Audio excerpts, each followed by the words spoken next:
निश्चित रूप से तुम आगे रहोगे, तुम्हें कोई नहीं रोक पाता। आज हमारे बीएससी बीसी के बाइकवाली के लोग और शेड्यूल कास्ट के लोग आज सांसद में जिनकी सबसे ज्यादा भागीदारी है, जिनकी ज्यादा संख्या है, लेकिन वे लोग भी इतने लोग उठे कि उन्हें हीरों की तरीके से पैर पर लगे हुए हैं। न उनको जोश है, न उनको होश है, केवल खाना है और हगना है, ये दो ही काम उनके पास है। तो कब तक खाते रहोगे, कब तक हटते रहोगे? मानव जीवन पाने के बाद भी अपने समाज को सुरक्षित नहीं कर पाए, अपने ग्रह जनपद को सुरक्षित नहीं कर पाए, अपने गांव को सुरक्षित नहीं कर पाए, तो तुम क्या कर पाओगे? कहते हैं कि जो भरा नहीं है भाव से, जिसमें बहती अवस्था नहीं, वह हृदय नहीं है, पत्थर है जिसको स्वदेश से प्यार नहीं। इसका मतलब स्वदेश का कि तुमको अपने घर से भी कोई मतलब नहीं है।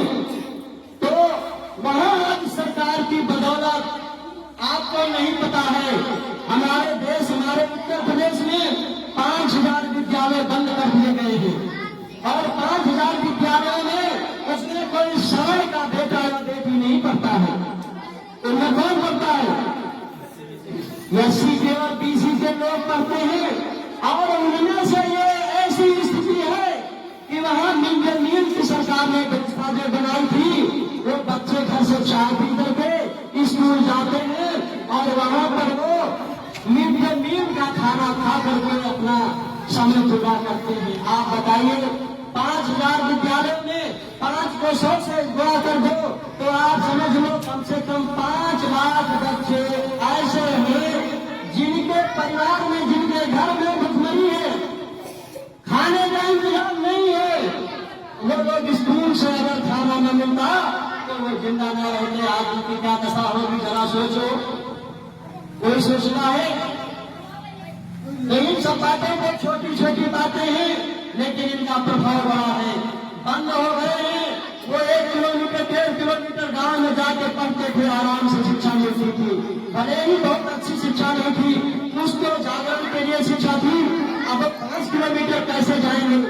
अब उनके लिए विषम परिस्थिति है। इसलिए हम आपको फिर से आगाह करते हैं कि आप 1 रोटी कम खाइए, 1 रोटी कम खाइए, 1 कमरा मत बनाइए और अच्छे बहुत कपड़े न पहनिए, लेकिन अपने बच्चों का भविष्य शिक्षा के द्वारा अच्छा बनाइए, ताकि अच्छे होंगे तो आगे चल करके आज एक प्रतियोगी युग है, कंपटीशन का युग है। अगर आपके बच्चे पढ़ने जाएंगे तो कंपटीशन में जो आरक्षण 50% है वो शुरू का शिकार है, तो ज्यादा लोग नहीं तो 50 लोग तो आएंगे। अभी कर्नाटक में 60% आरक्षण था, अब उस आरक्षण का क्या बनना तो नहीं बता सकता, और स्टेटों में इससे ज्यादा आरक्षण है।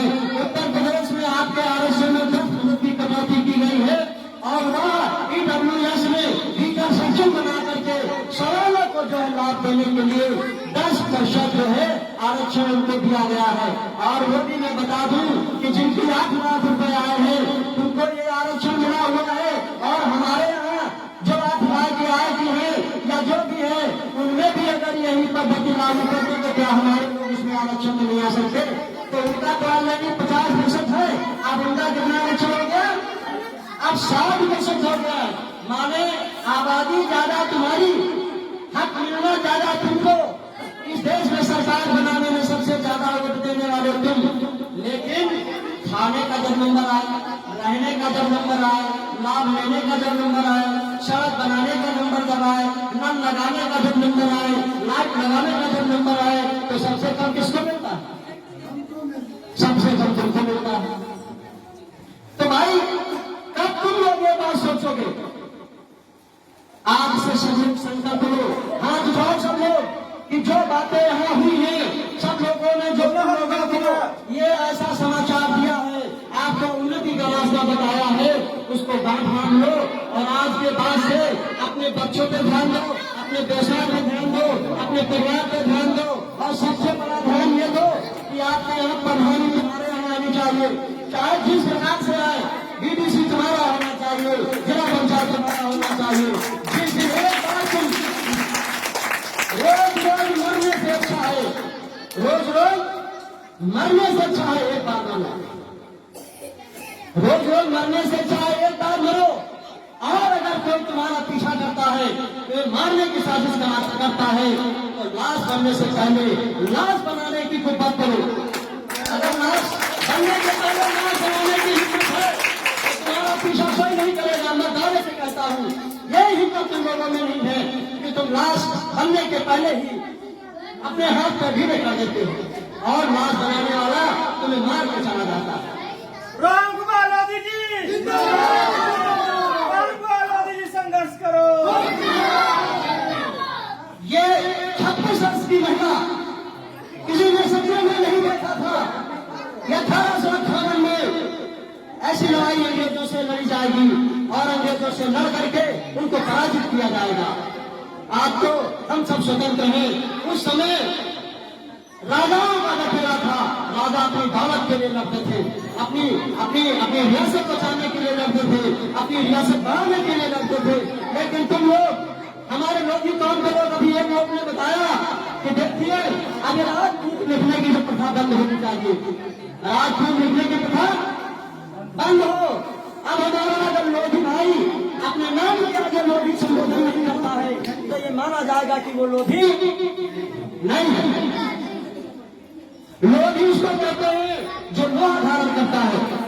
लोधी किसको कहते हैं? जो लोहा धारण करता है उसे लोधी कहते हैं। ये जान लीजिए, आप लोधी मामूली आदमी नहीं है। पासी कौम, यादव कौम, ये सब आपके सब कक्षारी कौमें हैं। हम सब लोगों की ये कौमें, जितनी भी 6447 कौमें हैं, ये सब हमारे खानदान की है, हमारे बिरादरी की है। लेकिन 4647 कुंडलों में होशियार लोगों ने बांट दिया। इसलिए बांट दिया कि जब ये बटे रहेंगे तो कटे रहेंगे, और एक रहेंगे तो नेक रहेंगे।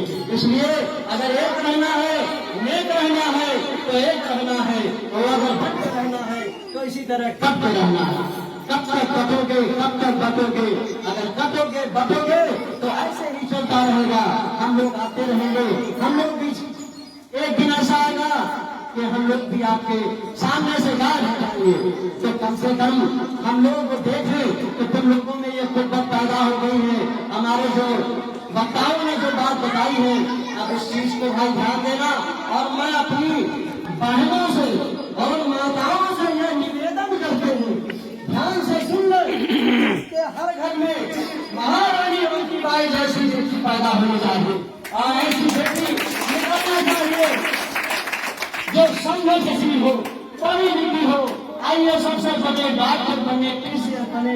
ये सबसे जब आगे बढ़ेंगे तो समाज का विकास होगा, समाज की उन्नति होगी, परिवार बनेगा, परिवार की उन्नति होगी। अब हम एक बात कहेंगे कि भाई हम अपने महापुरुषों को फिर